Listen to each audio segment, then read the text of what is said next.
Hello everyone, welcome back to Organise Learning channel. अगर आप मेरे चैनल पर नए हैं तो चैनल को सब्सक्राइब करें, वीडियो को एंड तक ज़रूर देखें और अगर आपको वीडियो अच्छी लगे तो वीडियो को लाइक, शेयर और कमेंट करें। Directorate of education JNCT of Delhi, date 7 सितंबर 2021 के लिए मैथ्स की वर्कशीट नंबर 64 क्लास 4 के लिए है ये वर्कशीट। और इससे बच्चे क्या सीख पाएंगे? Divides a given number by another number using repeated subtraction. एक नंबर को दूसरे नंबर से वो डिवाइड कर पाएंगे रिपीटेड सब्ट्रैक्शन का इस्तेमाल करके। यहाँ सभी स्टूडेंट्स अपना नाम लिखेंगे और यहाँ पे टीचर का नाम लिखेंगे। तो चित्र पहेली दी हुई है। सबसे पहले तो दिए गए चित्रों को एक जैसा बनाने की कोशिश की गई थी, परंतु बनाते समय चित्र में कुछ गलतियाँ हो गई हैं। आप उन किन्हीं 4 गलतियों को ढूंढकर अपने अध्यापक या अध्यापिका के साथ साझा कीजिए। तो क्या हुआ था कि जो ये था चित्र, ये 2 चित्र हैं, इन दोनों चित्रों को एक जैसा बनाने की कोशिश की गई थी, लेकिन फिर भी क्या हुआ था कि चित्र बनाते समय चित्र में कुछ गलतियां हो गई थी। तो कोई भी 4 गलती ढूंढकर आपको अपने अध्यापक या अध्यापिका के साथ साझा करनी है। तो एक ये चित्र है हमारे पास और दूसरा ये चित्र है। तो इस चित्र में 4 गलतियां कोई भी ढूंढनी है। तो देखो, एक तो बेटा यही नज़र आ रही है, फूल की शेप, ठीक है। दूसरा ये जो बो है इसकी, ये बिल्ली की, ठीक। इसके अलावा कहाँ पे है? ये 3 ये डॉट जो है ये नहीं लगे हुए हैं इस स्कार्फ पे, इधर इस वाली उसमें पिक्चर में। और चौथा ये जो यहाँ पे है, ये 2 बने हुए हैं और यहाँ पे ये 3 है। तो 4 गलतियाँ हमारे पास ये हो गई। अब आगे देखते हैं। आओ बांटे बराबर बराबर, हमें दिया हुआ है नैना और छुटकी 2 बहनें हैं, दोनों को चॉकलेट खाना बहुत पसंद है। एक दिन उनके पापा दोनों के लिए 12 चॉकलेट लाए। वे सोचने लगी कि उनके हिस्से में कितनी कितनी चॉकलेट आएंगी। नैना ने कहा, मुझे एक तरीका पता है, हमें 12 के 2 बराबर हिस्से करने हैं। तो मैं 2 को 12 में से बार बार घटाकर, यानी कि रिपीटेड सब्ट्रैक्शन लगाकर पता कर लूँगी कि प्रत्येक के हिस्से में कितनी चॉकलेट आएंगी। उन्होंने इस तरह पता लगाया। तो देखो, एक दिन नैना के जो पापा हैं वो 12 चॉकलेट लेकर आए, दोनों बहनों के लिए, नैना और छुटकी के लिए। तो नैना ने बताया कि मुझे एक तरीका पता है कि 12 में से मैं 2 को बार बार घटाकर पता कर लूँगी कि हम दोनों के हिस्से में कितनी चॉकलेट आनी है। तो देखो वो कैसे किया उसने, ये वाला जो बार बार घटाना यानी कि रिपीटेड सब्ट्रैक्शन। ये थी 12 चॉकलेट नैना के पास, उसमें से वो बार बार -2 करेगी चॉकलेट। तो जब 12 में से उसने पहली बार 2 चॉकलेट माइनस करी तो कितनी बच गई? 10, एक बार हुई।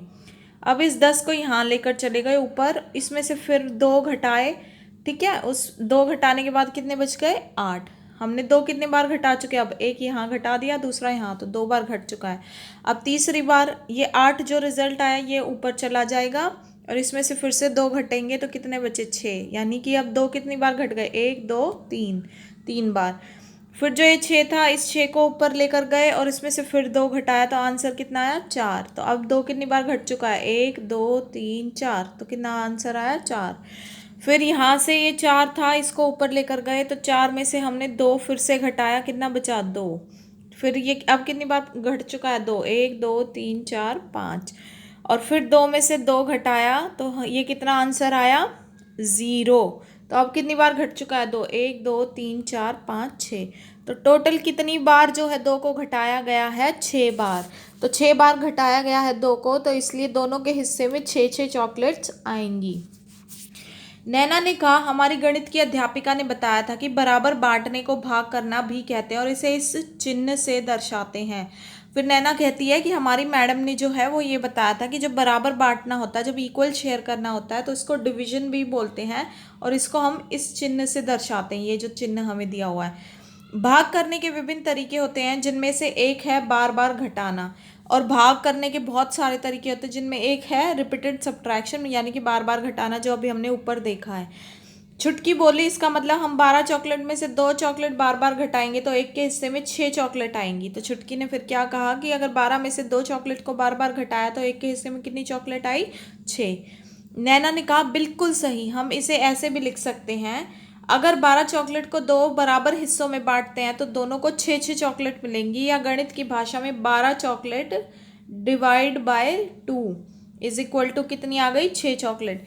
और दूसरा तरीका उसने क्या बताया कि हम इसको कैसे भी लिख सकते हैं कि अगर 12 चॉकलेट को 2 बराबर हिस्सों में बांटना है तो दोनों को कितनी चॉकलेट मिलेगी, 6 6। और गणित की भाषा में अगर इसको लिखना चाहे तो कैसे लिखेंगे कि 12 चॉकलेट दी हुई हैं, उसके बाद ये डिवाइड का साइन लगाएंगे, फिर ये 2 लिखेंगे और आंसर कितना आ जाएगा, 6 चॉकलेट।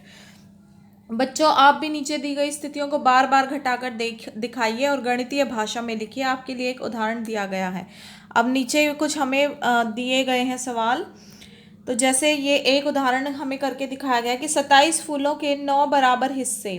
तो 27 फूलों के 9 बराबर हिस्से यानी कि 27 में से पहले एक बार 9 को घटाया, बचा 18। इस 18 को ऊपर लिखा, इसमें से फिर 9 घटाया, बचा 9। इस 9 को फिर ये 9 आया, इस 9 को फिर ऊपर लिखा, इसमें से 9 घटाया तो आया 0। जैसे ही 0 आता है तो इसका मतलब ये, अब हम देखें कितनी बार हमने घटा रखा है, 1 2 3। तो यानी कि 27 फूलों को 9 बराबर हिस्से के 9 बराबर हिस्से कितनी बार हो गए, यानी कि 3। तो इसको हम डिवीजन से भी कर सकते हैं। 27 डिवाइड 9 यानी कि 3। 3 फूल जो हैं वो एक हिस्से में आएंगे। अब ऐसे ही हम 30 अमरूदों को 6 बराबर हिस्सों के लिए, तो देखो इसको कैसे करेंगे। 30 अमरूद है हमारे पास और 6 हिस्से हैं, तो 30 में से एक बार 6 घटाया, कितना बचा, 24। अब इस 24 को ऊपर लिखा, उसमें से फिर 6 घटाया, कितना बचा हमारे पास, 18। अब इस 18 को फिर ऊपर लिखा, इसमें से फिर 6 घटाया, कितना बचा, 12। अब इस 12 में से फिर 6 घटाया, कितना बचा, 6।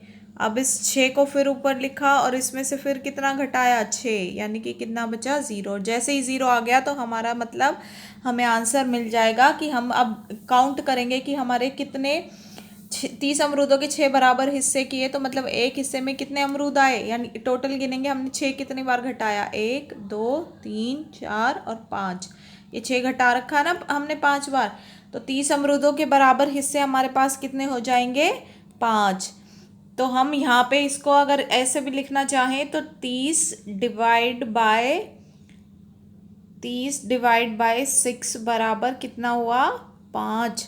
5 अमरूद। तो यानी कि जब 30 को हमने 6 हिस्सों में डिवाइड किया तो हमें 5 अमरूद मिले। ऐसे ही अगला हमारे पास है 24 रसगुल्लों के 4 बराबर हिस्से। तो 24 रसगुल्लों के लिए 24 रसगुल्ले हैं हमारे पास, उसमें से 4 घटाएंगे, 20 बचा। अब इस 20 को ऊपर लिखेंगे, इसमें से फिर 4 घटाएंगे, 16 बचा। अब इस 16 को फिर ऊपर लिखेंगे, इसमें से 4 घटाएंगे, बचा 12। अब इस 12 को फिर ऊपर लिखेंगे, 4 घटाएंगे तो बचा 8। अब इस 8 को फिर ऊपर लिखेंगे, इसमें से 4 घटाएंगे, बचा 4। अब इस 4 को ऊपर लिखा, इसमें से 4 घटाया, बचा 0। तो अब हमने 4 को कितनी बार घटाया, 1 2 3 4 5 6।